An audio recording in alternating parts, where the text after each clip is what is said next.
And hello, meron nga pala akong gustong i-share sa inyo. And saglit lang to. Gusto ko lang siyang ipakita kung ano nga ba to. Ito nga pala. Kay Rosemar, ayan siya. Ito yung una nilang labas na 24 karat na lip and cheek serum siya. And 110 ml. Ang dami diba? 10 ml siya. Hindi ko pa ito nabubuksan. Meron pa siyang ano. Meron pa siyang plastic. Ito naman yung isa na pangalawang labas nila na Collatin by Rosemar. 10 ml din siya. Ayan. And yung mga ingredients niya ay, syempre, pinaka-importante ingredients na titignan mo sa mga to. Ayan. Yung manufacturer nandito. Yung ingredients ay, ilalagay ko na lang dito. Ito naman kay 24 karat at Collatin. Yan. Ilalagay ko na lang. Hindi ko masyado ilalagay lahat. Yung ilan lang. Ayan. Hindi ko pa rin siya nabubuksan. And itatest natin muna. Ito muna siguro. Ayan. Ayan. Hindi ko pa ito na-try. Na-curious kasi ako kung ano nga ba yung ano nila. Na-experience dito. Ayan. Nakikita ko lang kasi. Ayan. 24 karat. Ayan. May mga shining, shimmering na siya. Ayan. Ayan, diba? Mabango siya. Parang amoy candy. Ayan. May pula-pula sa gilid. Ayan. Tatry ko muna dito. Ayan. Ayan. Hintayin ko muna siya kung ano yung magiging effect niya sa serum siya. Ayan. Hindi siya malagkit in fairness. Para siyang langis. Parang langis yung itsura niya. Kasi kung titignan ko parang langis. Parang may oil. Ganun. May cherry siya. Na may ano. Ayan. Nagpupula na siya ng bagya. Tatry ko muna dito sa lip. Ayan. Ang ganda pala nito. Parang may mantika. Konting ganun mo lang. Ayan. Ayan. Tayo natin mag-ano. And sa cheek naman, ayan.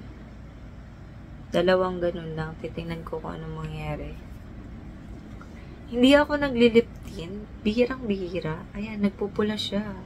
Diba? Nagpupula. Talagyan ko pa dahil nga hindi masyada. Serum daw siya. Ano, lip and cheek serum siya. Ayan, nagpupula siya. Hindi ako marunong maglagay ng mga ganito sa face. Hindi ako mapaglagay kasi. Ayan, gusto ko lang siyang i-try kung magugustuhan ko. Ayan. Ayan, pulang-pula siya. Dito hindi siya masyado nagpula. Ayan. Ayan, siguro nga na yan. Parang ayan. Dinamihan ko. Ayan siya. Ayan. Hintayin ko magpula. Ito maganda to. Kung gusto mo lang ng simple. Ayan. May pagka hindi siya masyadong pulang-pula. Ito namang isa ay babuksan ko tong isa. Gusto ko lang siyang i-share sa mga pan na mga lip tint dyan. At gumagamit ng lip tint. Sure, maraming mga teenager na maraming gumagamit ng ganyan. Hindi ko lang alam kung magkano ko ito nabili. Ayan. Ito naman na isa ay, natapon siya ng kuha. Mas pulang-pula to. Amoy bubble gum to. Ayan. Mas amoy bubble gum siya. Dito naman sa kabila. Super pula niya. Ayan, oh. Zero. Pulang-pula siya. Ayan. Ayan. Pulang-pula yan. Pulang-pula. Hindi ko na kailangan patuyin kasi kita naman siya pulang-pula. Ayan. Hindi naman siya masyadong ganito. Ayan. Tanggalin ko na lang.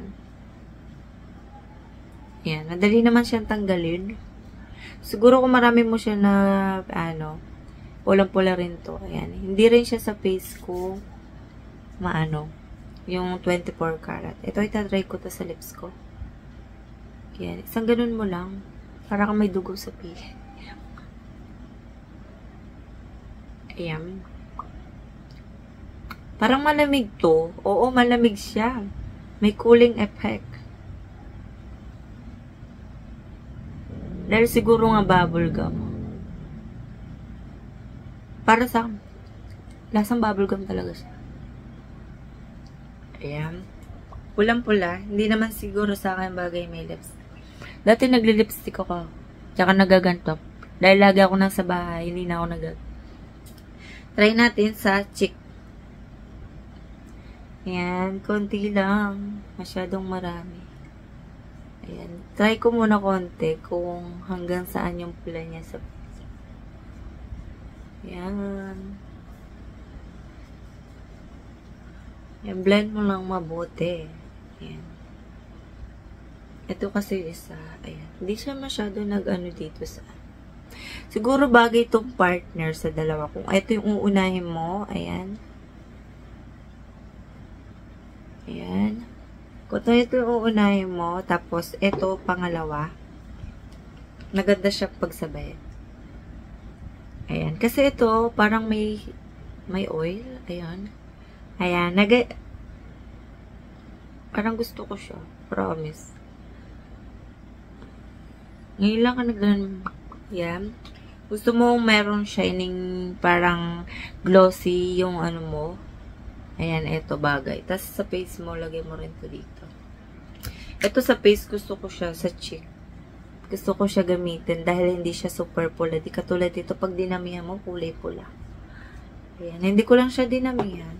Kung dadamihan ko, ito, i-rub natin kung hanggang saan yung pula. Ayan, super pula niya, diba? Kung ilalagay mo yan sa cheek mo, ayan o, yung pinagbakasyon ng ano niya. Dapat pala, unay mo sa kamay bago mo hindi idediretso. Ayan. Tignan mo, may pula dito. Masyado makapit sa face. Basta sa cheek lang, ano lang siya, sa lips lang siya pwedeng ilagay. Depende kasi sa pag, ay no, super ano niya, pulang-pula. Di katulad nitong isa. Ayan. Wala mo siyang masyadong pula. Bagay to, ito, ilalim, una muna, and pang ibabaw, ayun. Ito, tignan mo, masyado na gano'n. Huwag nyo na lang ilagay ito sa cheek. Masyado siyang tinted, I mean, makulay. Tapos, ito yung pangalawa. Ito, sa lips lang to. Tsaka, ito, pwede sa cheek. Ito, gusto ko to. Maganda siya. Ito, sa lips lang siya pwede. And, ayun lang yung masasabi ko sa mga pan ng mga lip tint, ayan. Yan, nakita nyo na yung ano niya. Alam ko matagal na ito lumabas tong dalawang to eh. And, ayun lang yung masasabi ko. And, see you next vlog. Bye! In fairness, ang hirap na tanggalin. Ito na yung una. Ayan. And, ito na yun. Nahihirapan ako tanggalin. Ayan. Masyado siya madikit. Mapula. Diba? Hindi naman siya mainit. Tsaka masakit. Ayan. Okay naman siya.